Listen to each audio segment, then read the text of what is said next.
Zee 24 तास एक पाऊल पुढे। भारतामध्ये इलेक्ट्रॉनिक मीडिया नवा असतानाची एक ब्रेकिंग न्यूज आठवतीये। बोरवेलच्या खड्ड्यामध्ये पडलेला प्रिन्स थेट लष्कराची मदत घेऊन या प्रिन्सला जिवंत बाहेर काढण्यात आलं होतं।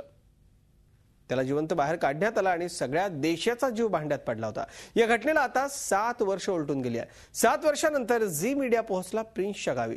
प्रिन्स दिसतो कसा, तो आता काय करतोय, कसा आहे हा दिलेर प्रिन्स, बघा आमचा हा एक्सक्लुझिव्ह रिपोर्ट।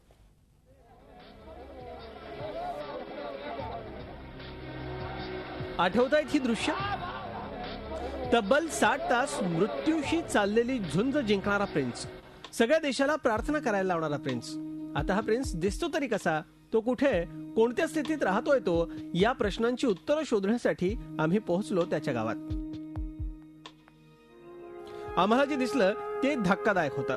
प्रिन्स खड्ड्यातून सही सलामत बाहेर यावा यासाठी प्रार्थना केलेल्या कोट्यवधी देशवासियांच्या डोळ्यात हे बघितल्यावर नक्कीच पाणी येईल।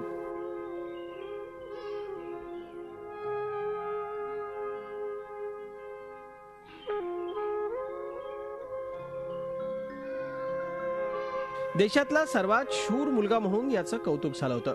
आता तो शेतात मजुरी करतो। रोज शाळेत जाण्यासाठी त्याला एक नवी लढाई लढावी लागते।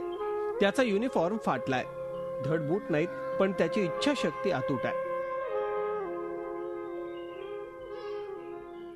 जी कपड़े, ड्रेस फटी होती है, जूते फटे होते हैं और उस कपड़ों में प्रेस नहीं हो पाती है। क्यों? पैसे की दिक्कत है? हाँ जी, इसलिए मैं फौजी में काम करूं, कुछ पैसे मिल जाएगा, मैं अपने बहन भाइयों को पढ़ाकर मैं फौजी बन जाऊंगा।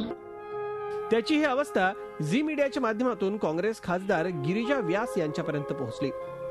पंतप्रधानांना पत्र लिहून प्रिन्सला मदत करण्याचं आश्वासन व्यास यांनी दिलंय। इस विषय पर प्रधानमंत्री जी को भी पत्र लिखूंगी, बाल विकास मंत्रालय से भी लिखूंगी, और जो इनका बाल विकास बच्चों को देखने वाला जो है कमीशन, उनसे भी बात करूंगी। लेकिन मैं प्रधानमंत्री जी से विशेष तौर पर निवेदन करूंगी कि इस हालात में उसकी मदद करें। एकेकाळी बोरवेलच्या खड्ड्यातून सही सलामत बाहेर आलेला प्रिन्स आता गरिबीच्या खड्ड्यामध्ये जीवनाशी झुंज देतोय। त्याची ही झुंज देखील यशस्वी व्हावी हीच अपेक्षा। राहुल सिन्हा, झी मीडिया। झी 24 तास एक पाऊल पुढे।